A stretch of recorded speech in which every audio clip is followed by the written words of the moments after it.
Hello and welcome to News Now. I'm Shivani Gharat. Now, retail intelligence platform Bizom has analyzed that FMCG companies have performed in the month of June and the impact of El Nino on consumer demand.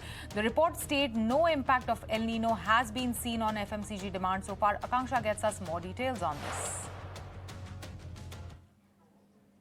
Right. Even as heavy monsoon rains lashed several parts of the country, FMCG demand has remained resilient with no visible impact of rains and El Nino on the consumption. And this is what we are understanding from the Bizom data. Over the last 15 days, demand has largely held up, led by dairy products with 13.2% growth, followed by commodities at 4.6% and beverages at 2.3%. Home care, however, was the only category to slip into negative territory, declining 5.5%.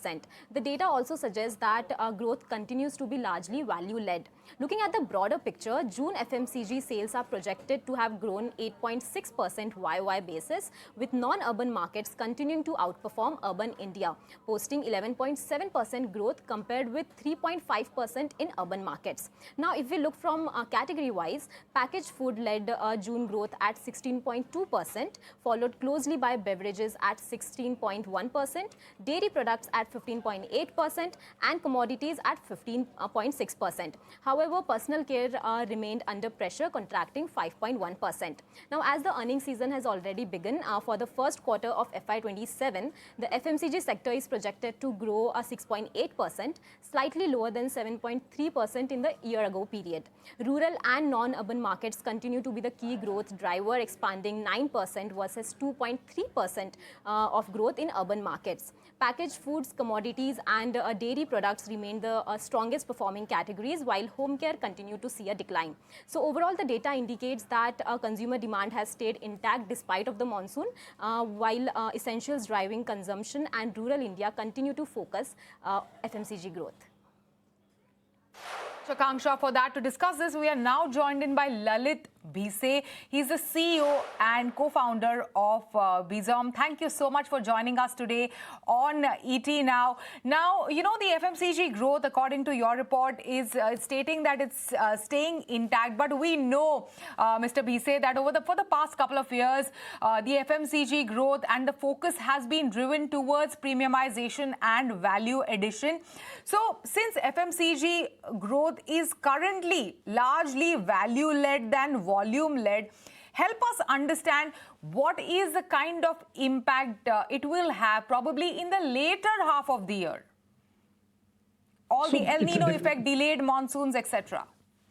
Yes. So thanks, Shivani. Lovely to be here. So it is a little bit difficult to be honest, to project what will happen in future. But let me try and take a guess on it with respect to what is happening. So there are multiple factors at its place. One is obviously inflation led by the war, which seems to be, we are all hoping that it will ease up. But at the same time, the whole monsoon effect, we are, so to say, bracing ourselves, though we haven't seen it yet. We are bracing ourselves for the whole monsoon effect, which is likely to happen in the second half of this quarter, which will typically impact rural. And that is very important, because if you look at the current growth also, large part of the growth is currently driven by the rural itself. And so any negative monsoon or anything on farming output will have impact on the rural consumption, which will possibly impact overall growth directly. Also, is it because, you know, experts say that typically the impact of the El Nino effect lags and it is seen towards the later part rather than, you know, the current months or the current weeks? And I can see you smiling, Mr. Bhise. No, I mean, so you're right, but I was smiling because I mean, while I have opinions, I'm no climate expert or no weather expert, so I really don't want to take a hazard a guess there. But you're right. I mean, I think while in last 2 to 3 years we have had a wonderful monsoon and we never had any rural weakness because of that. But when in the years before, when it did happen, it typically happened in the months of August, September, October, like you mentioned, a little bit delayed in general. So I can talk about data, but I wouldn't be able to Right, right. talk about the weather. Speaking of data, Mr. Bhise, dairy products saw a good growth. In fact, of course, because of the kind of summers and the long summer months that we had, starting all the way from March to that lasted till June because the rainfall was delayed. So, what is this kind of spike? Is it driven by real consumption? If you can help us, make sense of that number. Absolutely. I mean, there are these two categories which are definitely because of the longish summer or because of, you call it, delayed monsoon and stuff like that. One is beverages and one is dairy. In fact, beverages is also even more interesting because with the advent of Campa Cola and new brands that are coming in place, actually the value-led growth in beverages was very less. In fact, the prices dropped. Even then, it overall saw significant growth, which was definitely consumption based.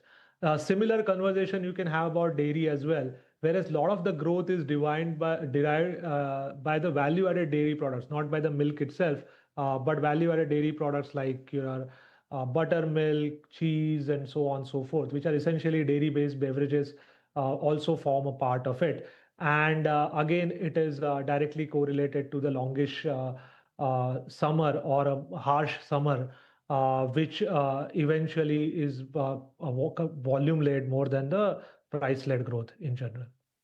We've seen that home care is seeing an underperformance. Home care as a category has degrown. So what has led to this? Is it a deeper consumer trend that you are seeing where consumers are prioritizing, the staples given, the priorities are with, the West Asia crisis and favoring the basics like food and staples over the home care products? Is that the reason for that? Right. I mean, I think we saw that throughout the quarter, and I think even a little bit in our earlier quarter as well, that the growth was largely coming in a packaged food kind of a segment, which we assumed was linked to the overall LPG crisis, and so on and so forth, that people were buying more ready to eat products rather than buying and cooking at home. That was the thesis behind that particular theme. That seems to have continued in the AMJ quarter as well, where packaged food has significantly outperformed stuff like. So I mean, we assume that the wallet share has gone away from some of the premium products in home care towards stuff like packaged food, commodities, dairy, and beverages. The wildly different trajectories of dairy and home care, how should these diversified companies, some of the diversified FMCG companies, probably prioritize their marketing budgets, because it's just a few weeks and we are setting foot into the festival season, which is also key time for all of these FMCG players. Absolutely. And I think, again, I mean, the commodities in that way or staples in that way is a very interesting category to watch for, because traditionally during the festivities, the commodities consumption will go up significantly again, or should go up significantly again. And that has been the natural. So consumption of stuff like oil, ghee would go up significantly in the festive season in general.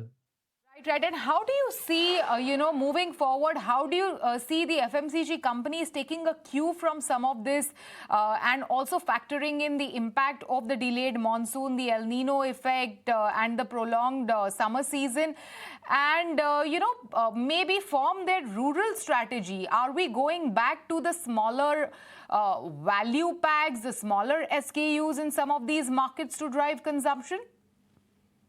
I wouldn't imagine that, Shivani. I mean, so there are these few trends that have stuck through for last 3-4 years any which way, which are actually generally secular and at least directionally always correct. And I don't think FMCG companies will change significantly from those trends.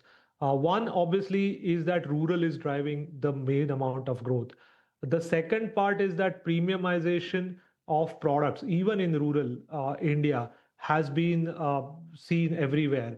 Sometimes what happens is, for premium products, like you mentioned, people go with sachet or a smaller pack sizes, whereas for the regular products, they go with larger pack sizes. But overall, average value of a product purchase has been growing secularly. And if you look at it that way, the third trend that you typically see is how the whole uh, channel evolution that has happened. In the most remotest villages of India, now you can see kiranas coming up. So overall, kiranas haven't gone down in spite of the advent of e-commerce and quick commerce. Overall, kirana has also grown because the places where there was no kirana 3 4 years back, now there are actually formal shops, and places like in talukas or towns where they were led by kiranas are now moving towards a more modern experience. We call that channel as a standalone modern trade, where you have a modern trade experience, but with a typical traditional kirana, so to say, supply chain. And the cities where we're already used to this whole modern trade or consumption using modern format retail chains is now moving towards quick commerce or e-commerce or a digital commerce way of doing things. So those are the typically three trends on which uh, I think companies who have access to data or insights, at least the ones we talk to, are all putting out their own growth and distribution strategies around these three trends. Picking the right channel, picking the right product in terms of premiumization, and picking the right geographies with respect to focusing on. So rural definition is tier two onwards in traditional sense. Yes. Right, right. Thank you so much, Mr. Bhise, for joining us today on ET Now and sharing these insights on some of the trends that will, drive FMCG going forward.